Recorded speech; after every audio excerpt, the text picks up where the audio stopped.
नमस्कार दोस्तों, आज देश के जननायक नेता प्रतिपक्ष राहुल गांधी ने लोकसभा में जब अपनी बात बजट पर रखी तो पूरी भारतीय जनता पार्टी, उसके तमाम मंत्री और लोकसभा अध्यक्ष तक की मिर्ची लग गई। ऐसे लगा जैसे गरम तवा छुआ दिया गया।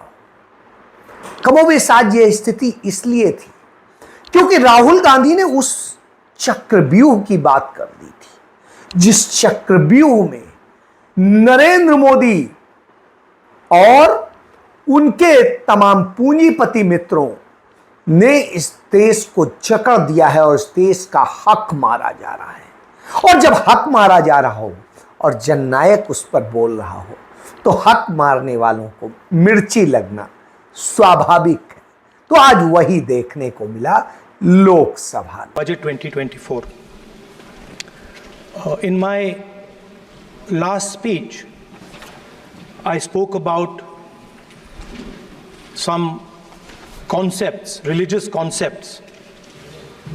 Shivji's concept of ahimsa, the fact that the Trishul is placed behind the back and is not held in the hand. I spoke about the snake on Shivji's neck, and I also said how all religions in our country propose the idea of non-violence and can be encapsulated in the phrase "Daro mat, darao mat." And I also said that there is an idea beyond the personal, the idea of the Abhay Mudra, that transmits this notion of ahimsa and affection and fearlessness to everybody else. Speaker sir, as I said in my speech, there is an atmosphere of fear, डर का माहौल है हिंदुस्तान में, and that fear has pervaded every aspect of our country.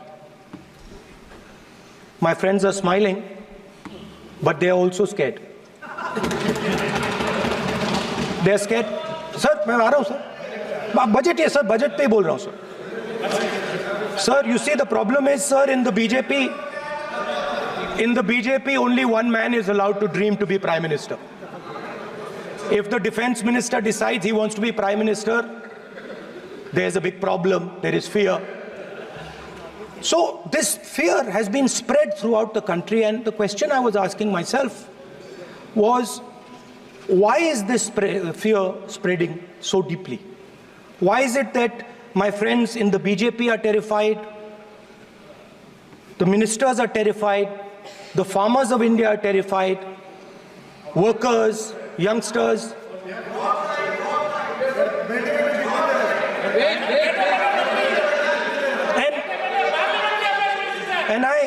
इसके बारे में मैंने सोचा, काफी सोचा, और एक जवाब मैं प्रपोज करता हूं आज. स्पीकर सर, हजारों साल पहले हरियाणा में कुरुक्षेत्र में एक युवा को, अभिमन्यु को 6 लोगों ने चक्रव्यूह में मारा था. 6 चक्रव्यूह में फंसाकर मारा था. सर, चक्रव्यूह के अंदर डर होता है, हिंसा होती है, और अभिमन्यु को चक्रव्यूह में फंसाकर, ट्रैप कर 6 लोगों ने मारा. मैंने चक्रव्यूह के बारे में थोड़ी रिसर्च की और पता लगा कि चक्रव्यूह का एक दूसरा नाम होता है पद्मव्यूह, मतलब लोटस फॉर्मेशन. तो जो चक्रव्यूह होता है स्पीकर सर, वो लोटस के शेप में होता है, कमल के फूल के शेप में होता है. 21वीं सदी में सर एक नया चक्रव्यूह तैयार हुआ है. स्पीकर सर, वो भी लोटस की शेप में है सर. और उसका चिन्ह प्रधानमंत्री जी अपनी छाती पर लगा के चलते हैं। सर, जो अभिमन्यु के साथ किया गया था, जो अभिमन्यु को चक्रव्यूह में फंसाया गया था, वही हिंदुस्तान के साथ किया गया है। हिंदुस्तान के युवाओं के साथ, हिंदुस्तान के किसानों के साथ, हमारी माताओं बहनों के साथ, स्मॉल बिजनेसेस के साथ, मीडियम साइज बिजनेस के साथ। सर, अभिमन्यु को 6 लोगों ने मारा था। उनके नाम द्रोणाचार्य, कर्ण, कृपाचार्य, कृतवर्मा, अश्वत्थामा और शकुनी। सर, आज भी चक्रव्यूह के बीच में 6 लोग हैं। सर, चक्रव्यूह के बिल्कुल सेंटर में, चक्रव्यूह में हजारों लोग होते हैं सर, मगर उसके बिल्कुल सेंटर में 6 लोग कंट्रोल करते हैं। तो जैसे उस टाइम 6 लोग कंट्रोल करते थे, वैसे आज भी 6 लोग कंट्रोल कर रहे हैं चक्रव्यूह को। नरेंद्र मोदी जी, अमित शाह जी, मोहन भगवत जी, अजीत दोवल जी, अंबानी और अदानी जी कंट्रोल कर रहे हैं। प्लीज एक मिनट प्लीज। नहीं सर, बोलने दीजिए। हाँ, आप बैठिए। माननीय सदस्य, आप संवैधानिक पद पर हैं।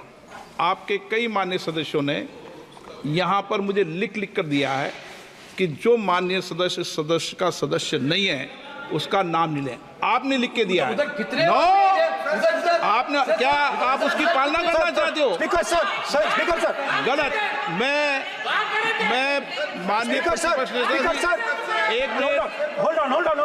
स्पीकर सर, अगर आप चाहते हैं तो मैं एक मिनट मैं प्रतिपक्ष के नेता से ये तो अपेक्षा करूंगा सही कि वो सदन की नियम मर्यादा को बने, ये अपेक्षा करता हूं। आप चाहे नहीं करें, पर मैं अपेक्षा करता हूं। नहीं सर, मैं अगर आप चाहते हैं सर, मैं NSA का और अदानी और अंबानी का नाम इस लिस्ट से निकाल देता हूं। फिर माननीय सदस्य, आप अगर आप चाहते हैं सर। प्लीज, मैं नहीं चाहता। सदन के नियम प्रक्रियाओं से सदन चलता है। सर, अगर आप कहते हैं मैं निकाल देता हूं। नो सदस्य, मैं 3 ही नाम यूज करूंगा। नहीं माननीय सदस्य, नहीं कहा। और आप वीडियो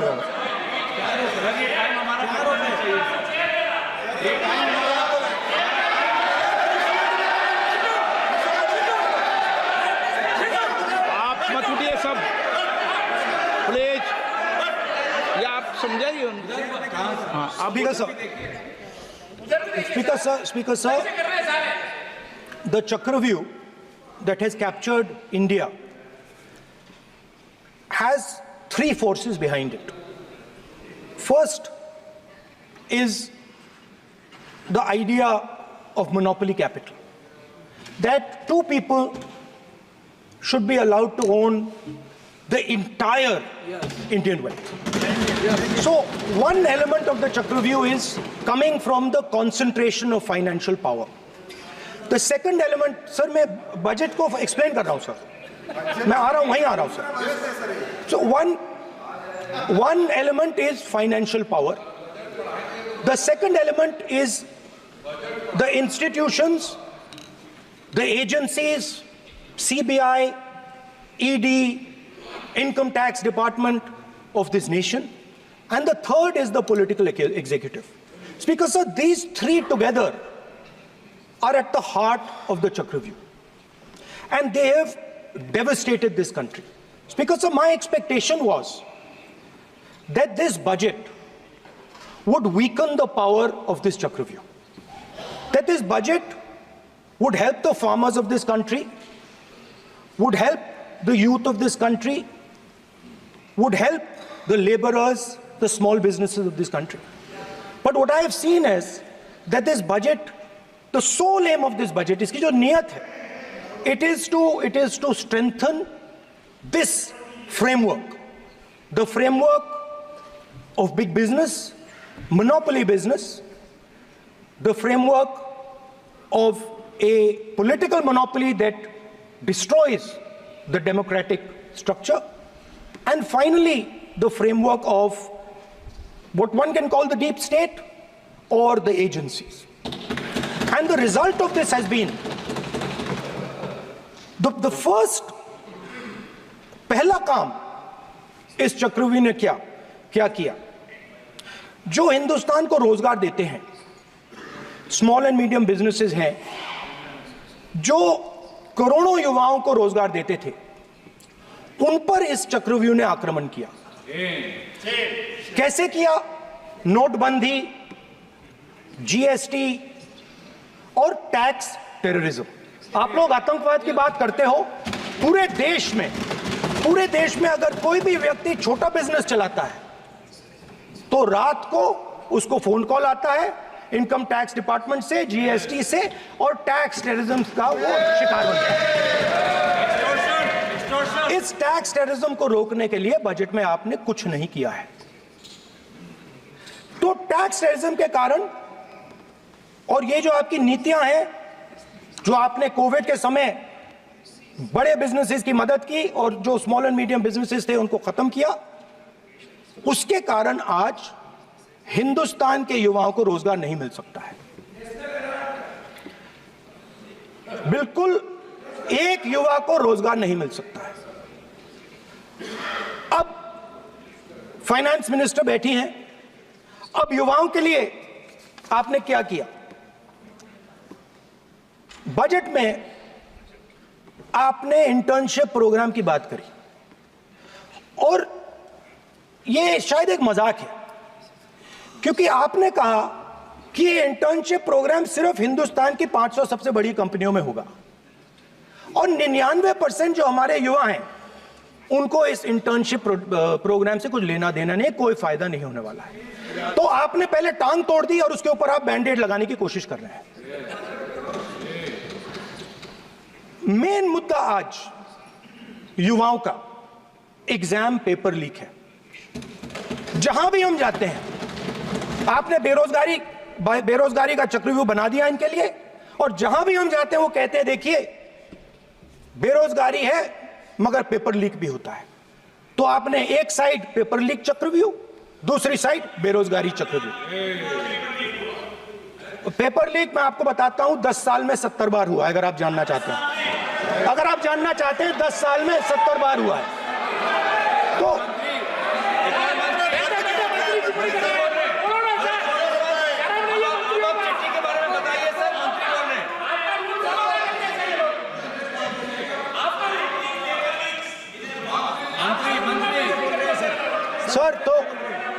सर तो पेपर लीक के बारे में फाइनेंस मिनिस्टर ने बजट में एक शब्द नहीं कहा है। युवाओं के लिए पेपर लीक सबसे जरूरी मुद्दा है, उन्होंने एक शब्द नहीं कहा है पेपर लीक के बारे में। एक बार उन्होंने पेपर लीक नहीं कहा और उल्टा जो एजुकेशन बजट में पैसा देना चाहिए था वो आपने 20 साल में सबसे कम पैसा दिया है। 2.5% of budget is gone to education. Sir दूसरी तरफ आपने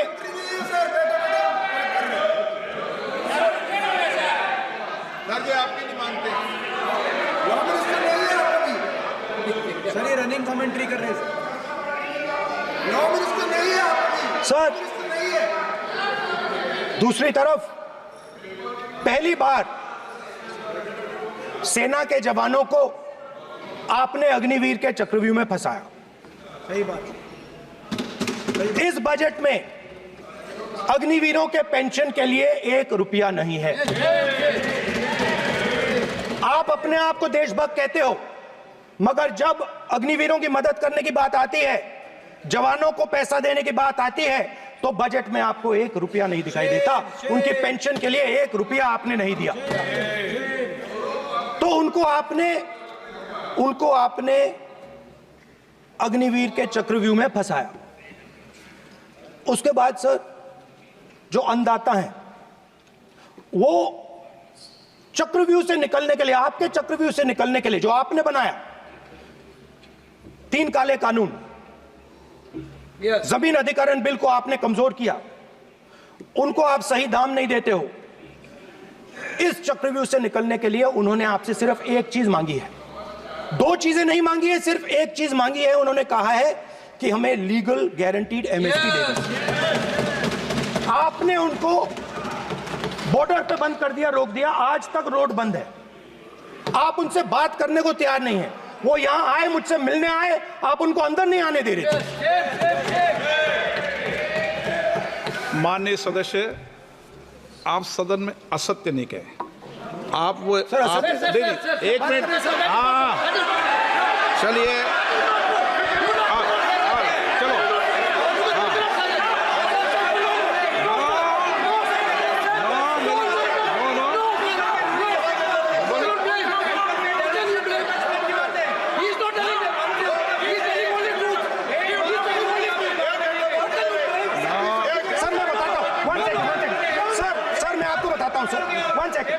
सर मैं आपको फैक्ट बताता हूं सर, जो मुझे एक सेकंड, हाँ बता, मैं आपको फैक्ट बताता हूं, फिर आप मुझे करेक्ट कर दीजिए। स्पीकर सर, फार्मर्स का डेलीगेशन, नहीं सर मैं आपको फैक्ट बताता हूं। पर आपके माननीय सदस्यों को कह दें वो सदन पर आरोप नहीं लगाए। रिपोर्ट से बोलता हूं मैं, बिना रिपोर्ट के नहीं बोलता हूं। बोलिए बोलिए, उनको बोलने दीजिए, उनको बोलने दीजिए, आप बोलने दीजिए उनको, बोले, वो बोले, बताएं, वो बताएं, मैं बताऊंगा। Speaker sir, one second. Speaker sir मैं आपको बताता हूं जो मुझे मालूम है। स्पीकर सर मैं आपको बताता हूं, बैठिए। स्पीकर सर हुआ क्या, वहां पे सर मुझसे मिलने एक फार्मर का डेलीगेशन आया। मुझे बताया गया कि फार्मर के डेलीगेशन को अंदर नहीं आने देंगे। मैं उनसे मिलने जब गया तब उनको अंदर आने दिया गया था। सर ये फैक्ट है सर। अब पता नहीं कोई मिसकम्युनिकेशन हुआ, वो अलग बात है, बट फैक्ट ये है कि जब मैं मीडिया के साथ वहां गया तब दरवाजे पार्लियामेंट के, संसद के उनके लिए खुले, उससे पहले वो बंद थे। ठीक है, और ये आप उनसे भी पूछ लीजिए सर। प्लीज नो, प्लीज एक मिनट प्लीज, आपने विषय उठाया इसलिए मैं बोल रहा हूं। ऐसे तो सदन की व्यवस्थाओं पर सवाल नहीं उठाना चाहिए। किसको आने दें, एक मिनट प्लीज बैठिए, किसको आने दें, किसको अलाउ नहीं करने दें, ये स्पीकर का जुडिक्शन होता है। नंबर एक, जब ये सूचना आई आप मिले, उनसे अंदर मिले, लेकिन उसमें एक सदन की मर्यादा का उल्लंघन हुआ कि कभी भी सदन में माननीय सदस्य के अलावा दूसरा कोई व्यक्ति बाइट नहीं दे सकता। और हाँ, और आपकी मौजूदगी में बाइट दी, ये क्लियर करना चाहता हूँ। सर ये टेक्निकलिटी है सर, ये मुझे मालूम नहीं थी। कोई बात नहीं, बट सर प्लीज नो, माननीय आप मत बोलिए, आपके नेता बोल रहे हैं। तो स्पीकर सर, महिला आरक्षण आया था तो ये आपको बेटे बेटे स्पीकर सर, हम करने का चाहते अधिकार थे। नहीं है। माननीय प्रतिपक्ष के नेता आपके बेटे बेटे सदस्य कमेंट्री कर रहे हैं, फिर वो कहते हैं कि लोग क्यों कमेंट्री कर रहे हैं। सर हम चाहते थे, हमारा एक्सपेक्टेशन था कि जो अन्नदाता है, जो सरकार से सिर्फ एक चीज मांग रहा है, लीगल गारंटीड एमएसपी, हमें लगता था कि ये कोई बड़ा काम नहीं है सर, ये इतना बड़ा काम नहीं है। हमें लगता था कि अगर सरकार बजट में इसका प्रोविजन कर देती, अगर बजट में इसका प्रोविजन कर देती, तो जो हमारे किसान हैं जो चक्रव्यूह में, आपके चक्रव्यूह में फंसे हैं, वो निकल पाते। ये हमारी थिंकिंग थी, मगर आपने नहीं किया। तो मैं यहां इंडिया गठबंधन के तरफ से गारंटी देता हूं कि हम ये काम करके दिखा देंगे। जो आपने अपने बजट में नहीं किया, वो मैं हिंदुस्तान के सब किसानों से कहना चाहता हूं, गारंटीड लीगल एमएसपी हम इस सदन में पास करके आपको देंगे। स्पीकर सर, जो मिडिल क्लास है सर, वो प्रधानमंत्री को, अच्छी बात बोलो,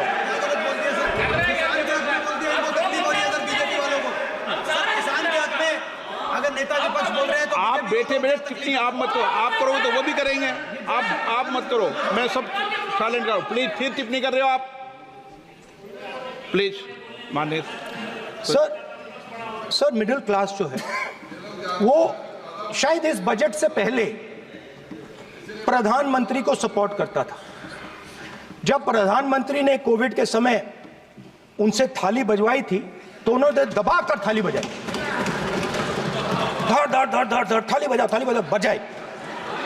हमें अजीब लगा, मगर प्रधानमंत्री ने मिडिल क्लास को ऑर्डर दिया तो मिडिल क्लास ने थाली बजाई। उसके बाद प्रधानमंत्री ने उसी मिडिल क्लास से कहा मोबाइल फोन की लाइट जलाओ, और मोबाइल फोन की लाइट जली। मिडिल क्लास ने, पूरे हिंदुस्तान में मिडिल क्लास ने मोबाइल फोन की लाइट जला दी। अब इस बजट में आपने उसी मिडिल क्लास के एक छुरा पीठ में मारा, दूसरा छुरा छाती में, एक इधर मारा और एक इधर मारा। इंडेक्सेशन जो आपने कैंसिल की वो पीठ में छुरा था, और जो कैपिटल गेन्स टैक्स आपने बढ़ाया वो छाती में छुरा था। आपने long term capital gains tax को 10% से 12.5% किया, यहां छाती मारी, यहां छुरी मारी, और शॉर्ट टर्म को 15 से 20% छुरी मारी। दुख की बात है, मगर इसमें एक इंडिया गठबंधन के लिए एक हिडन बेनिफिट है। मिडिल क्लास अब आपको छोड़ने जा रही है और इस साइड आ रही है। तो मेरा कहना है, जहां भी आपको मौका मिलता है आप चक्रव्यूह बना देते हो।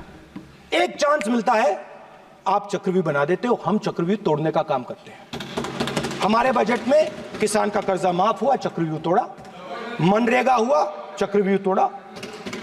तो हम चक्रव्यूह तोड़ने का काम करते हैं, आप चक्रव्यूह बनाने का काम करते हो। आप चाहते हो कि हिंदुस्तान छोटे छोटे छोटे छोटे छोटे खांचों में रहे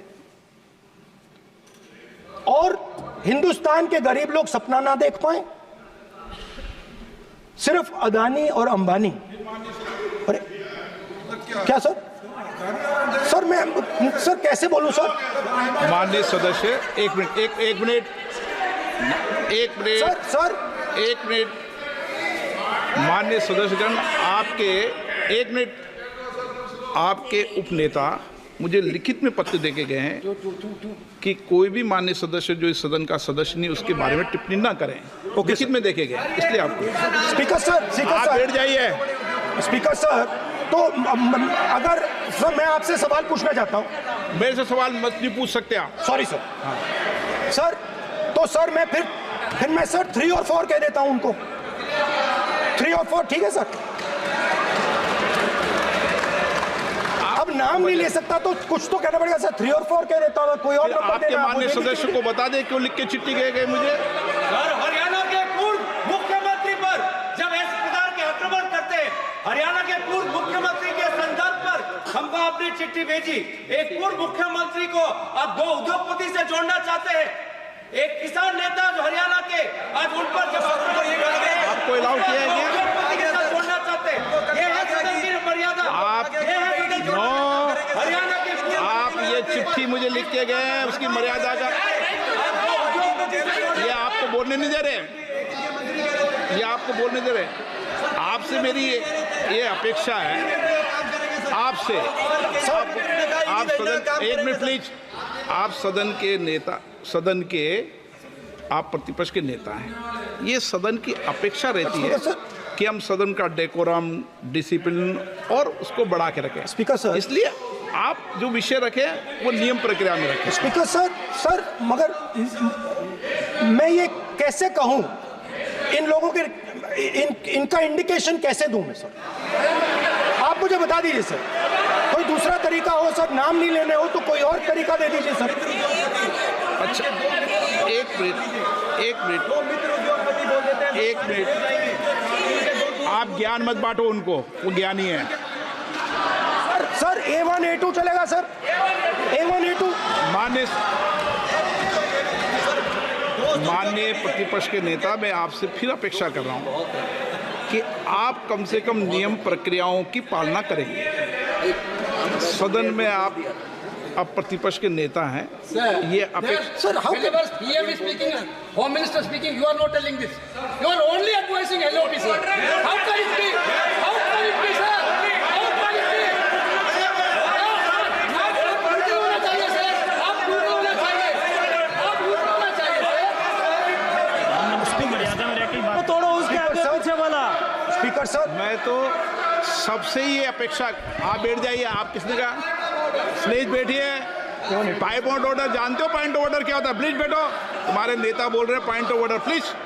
स्पीकर सर, एक मिनट प्लीज बैठिए। एक स्पीकर सर ये जो लोग, ये दो लोग हैं सर, ये हिंदुस्तान के इंफ्रास्ट्रक्चर को बिजनेस को कंट्रोल करते हैं सर। इनके पास एयरपोर्ट है, टेलीकॉम का सिस्टम है, अब पोर्ट्स हैं, अब रेलवेज में जा रहे हैं। सर हमें इतना बड़ा कॉन्ट्रैक्ट है, वो भी बोल दो सर। इनके पास राजस्थान वाला भी बोलो सर। इनके पास हिंदुस्तान का पूरा धन का मोनोपोली है सर।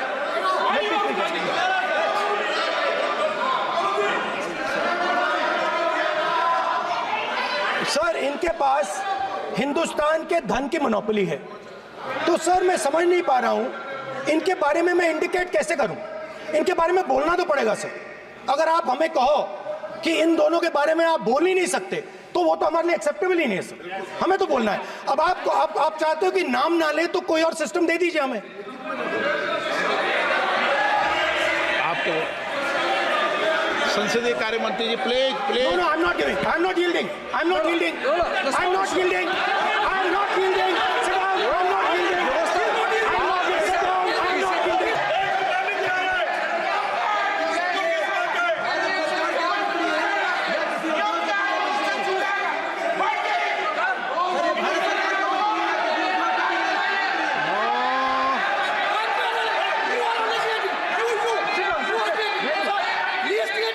You're ruining my माननीय प्रतिपक्ष के नेता आपके सदस्य आपको नहीं बोलने देना चाहते। डिस्टर्बेंस वो कर रहे हैं। Sir I understand sir. बैठ के टिप्पणी कर रहे हैं। सर, मैं समझता एक हूं। मिनट, वो बैठ कर टिप्पणी कर रहे हैं, कोई सदस्य खड़ा है, यही आपको डिस्टर्बेंस कर रहे हैं सबसे ज्यादा। सर राहुल गांधी जी प्लीज, आपको नहीं बोलना है please. Rahul Gandhi speaker sir मैं बात समझता हूँ प्लीज, एक मिनट प्लीज। स्पीकर सर मैं समझता हूँ मंत्री जी को अदानी जी और A1 और A2 की रक्षा करनी है। मैं समझता हूँ, नो प्रॉब्लम। वो सर ऊपर से ऑर्डर आया है सर ऊपर से ऑर्डर आया है सर। मैं समझता हूँ, मैं इस पर कोई टिप्पणी नहीं करूंगा।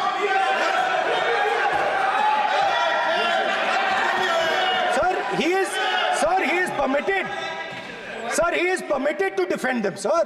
It is a democracy, sir. He can defend them. We allow him to defend them, sir. ऐसा होता है क्या? A1 and A2, sir. आपके Happily, sir. सदस्य मान्य आपके सदस्य आज बैठे बैठे बहुत टिप्पणी कर रहे हैं और उठ रहे हैं। सबसे ज्यादा आप उठ रहे हैं, सबसे ज्यादा टिप्पणी आप कर रहे हैं। कोई नियोजित तरीके से आएंगे आप? नो मानेंगे। So we are happy, sir. If the minister is protecting A1 and A2, sir, it helps us only, sir. No problem. We like it, sir. Please do it again, sir. Please do it again. Sir, I give you the space. मैं तो एक व्यवस्था का बात करना था, फिर शुरू हो गया।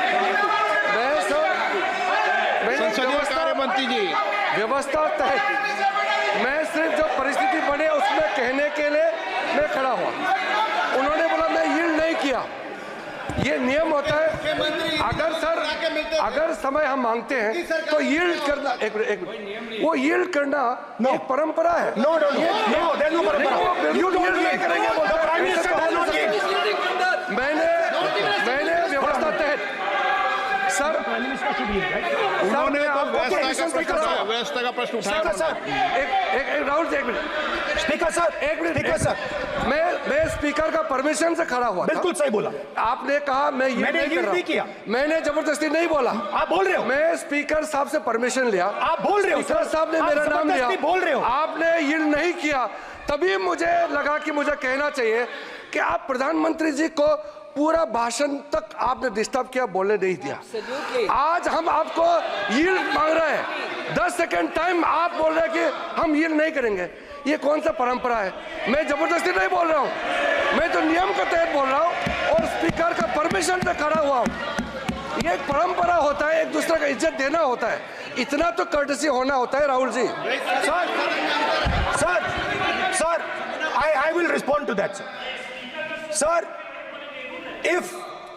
If when we raise our hand and ask for the Prime Minister and the ministers to yield, they yield. We will yield every time. Yes. The moment you yield, I guarantee you we will yield. In fact, I am ready, Speaker sir. I am ready.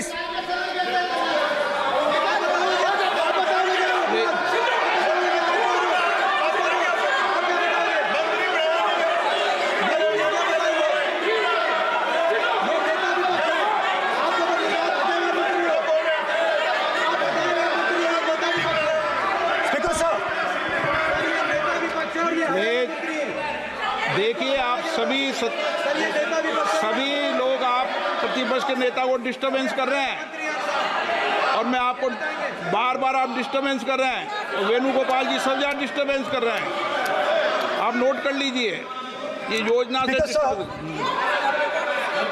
देश में, speaker sir, देश में अब ये कौन कर रहा है?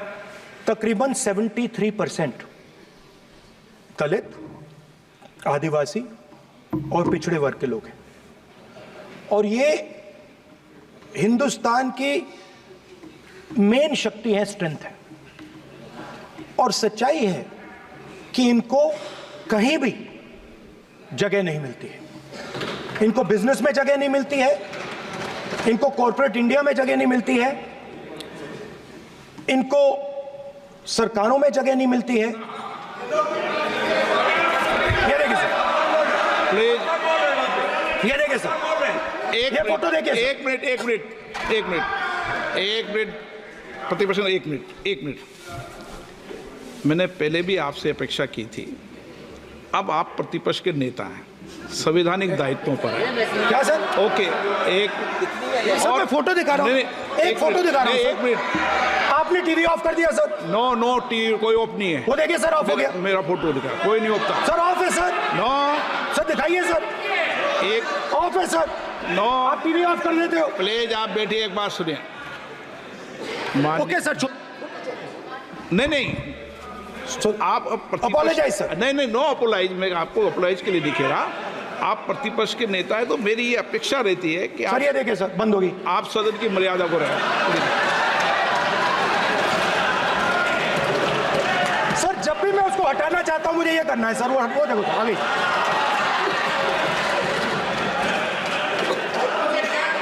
क्या डर रहे हैं सर फोटो से? शिव जी के फोटो से डरते हैं सर, इस फोटो से डरते हैं अभी। पोस्टर नहीं आने दूंगा, गलत तरीका है ये, नहीं आने देंगे, पोस्टर नहीं लेना देंगे सदन में। सर फोटो गलत तरीका है।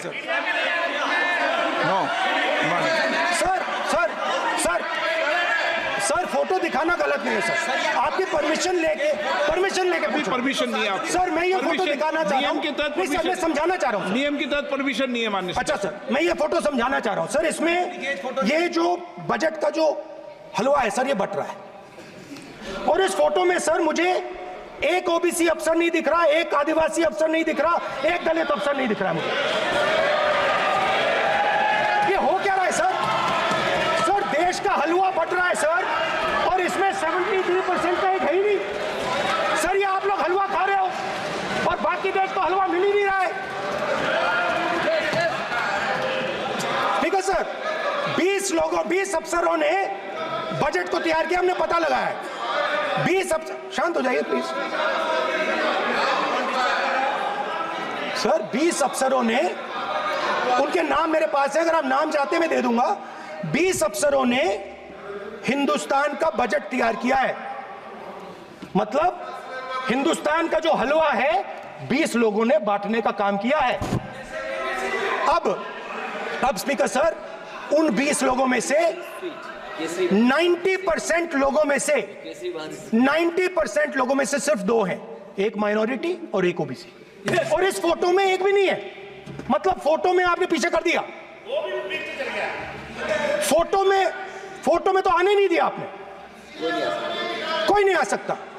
और मैं चाहता था कि बजट में जाति जनगणना की बात उठे, जो पूरा देश चाहता है। 90% हिंदुस्तान जाति, 95% जाति जनगणना चाहता है। कौन चाहते हैं? दलित चाहते हैं, आदिवासी चाहते हैं, पिछड़ा वर्ग चाहता है, गरीब जनरल कास्ट के लोग चाहते हैं, माइनॉरिटी चाहते, सब चाहते हैं, क्योंकि सब लोगों को यह पता लगाना है कि हमारी भागीदारी कितनी है, हमारी हिस्सेदारी कितनी है। मगर सर मैं देख रहा हूं सर, सरकार हलवा बांटती जाती है, बांटती जाती है, बांटती जाती है, और बांटता कौन है? वही 2-3% लोग, और बंटता किसको है? वही 2-3% लोग, और बाकी हिंदुस्तान 90% हिंदुस्तान देख। फाइनेंस मिनिस्टर मुस्कुरा रही हैं, कमाल की बात है। ये हंसने की चीज नहीं है मैडम, ये हंसने की बात नहीं है, ये जाति जनगणना है, ये जाति जनगणना है, इससे देश बदल जाएगा।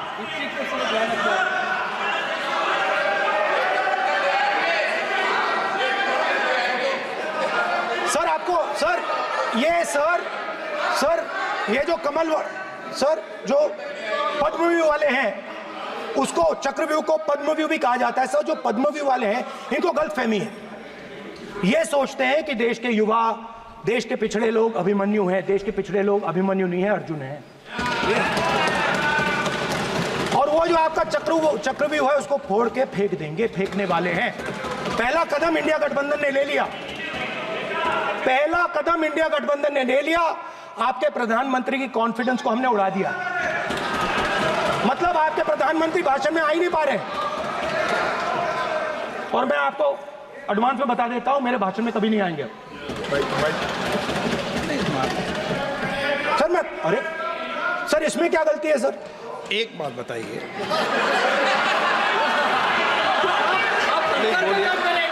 सर तो जो पद्मव्यूह वाले लोग हैं सर, जो कमल फॉर्मेशन वाले लोग हैं, उनको हिंदुस्तान का नेचर नहीं समझ आया। हिंसा, नफरत हिंदुस्तान का नेचर नहीं है, चक्रव्यूह हिंदुस्तान का नेचर नहीं है। हिंदुस्तान का नेचर अलग है। हिंदुस्तान के नेचर के बारे में अब मैं आपको बनाना चाहता हूं। हर धर्म में चक्रव्यूह के खिलाफ फॉर्मेशन होता है, हर धर्म में। माननीय सदस्य, आप जानते हो हिंदू धर्म में चक्रव्यूह का ऑपोजिट क्या होता है, जानते हो आप चेयर को एड्रेस। मैं बताता हूं सर। शिव की बारात होती है सर, शिव की बारात में कोई भी आ सकता है, किसी भी धर्म का कोई भी व्यक्ति आ सकता है, बारात में आ सकता है, नाच सकता है, गा सकता है, अपना सपना देख सकता है। सर गुरु नानक जी, सिखों की बात करी जाए तो सेवा करने से किसी को नहीं रोका जा सकता है, लंगर से किसी को बाहर नहीं फेंका जा सकता है। सर इस्लाम में कोई भी मस्जिद में आ सकता है, चर्च में कोई भी घुस सकता है, संघा में कोई भी आ सकता है सर, मगर इनके चक्रव्यूह में सिर्फ 6 लोग हैं सर। तो ये लड़ाई शिव की बारात और चक्रव्यूह के बीच में है। हम चक्रव्यूह तोड़ते हैं, हम चक्रव्यूह तोड़ने का काम करते हैं। मनरेगा, हरी क्रांति, आजादी, कॉन्स्टिट्यूशन, ये चक्रव्यूह को तोड़ने के काम हैं। इससे देश में खुशी आती है, डर मिटता है, कॉन्फिडेंस आती है। आप पद्मव्यूह चक्रव्यूह बनाने का काम करते हो। चक्रव्यूह शिव की बारात को हरा ही नहीं सकता है। आप अपने इतिहास को देखिए, आप अपने आप को हिंदू कहते हो, आप हिंदू कहते हो, आप हिंदू धर्म को समझते नहीं हो।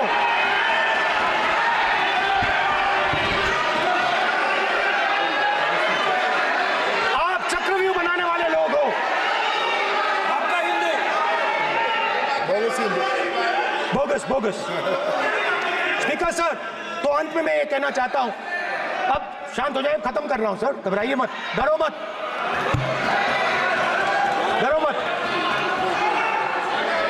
स्पीकर सर,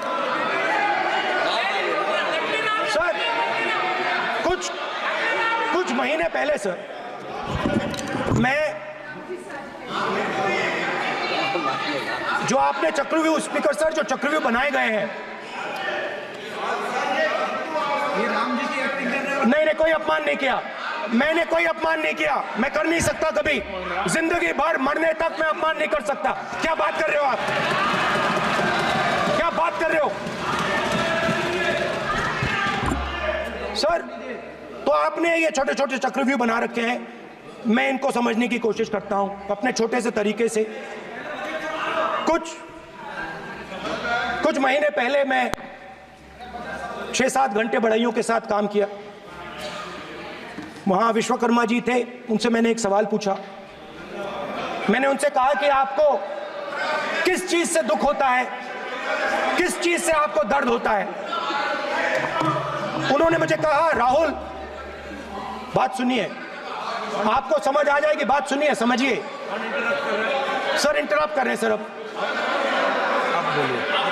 सर देखिए,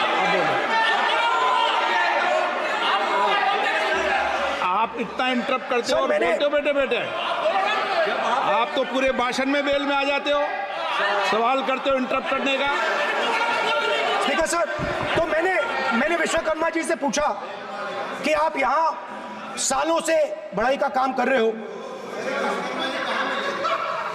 आप सालों काम पूरे देश में अगर आप देखोगे मिलेंगे, ढूंढो, आपको अपने घर में नहीं मिलेंगे, पूरे देश में मिलेंगे, ढूंढो आप जाके। उनका जवाब नहीं। तो मैंने उनसे पूछा, विश्वकर्मा जी आपको दर्द किस बात का होता है, दुख किस बात का होता है। तो उन्होंने कहा, राहुल मैं ये टेबल बना रहा हूं, मगर राहुल जी कहा, राहुल जी अब कहा वो मुझे अच्छा नहीं लगा, मगर कहा सच्चाई है। तो उसने कहा, राहुल जी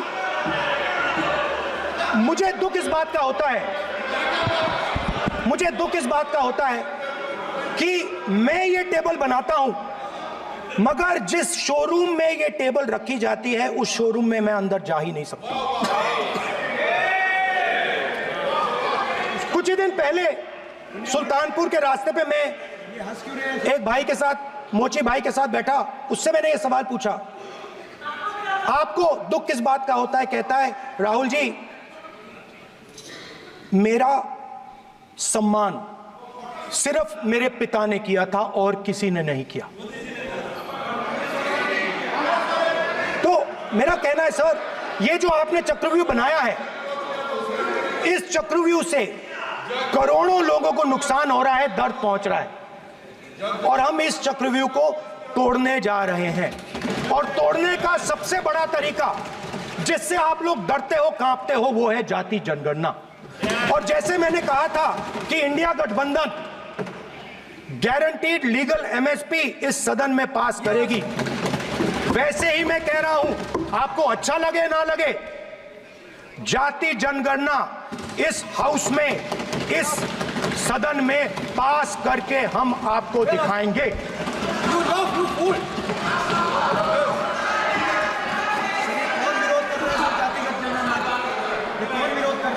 क्यों बेटे बेटे टिप्पणी कर रहे हो आप?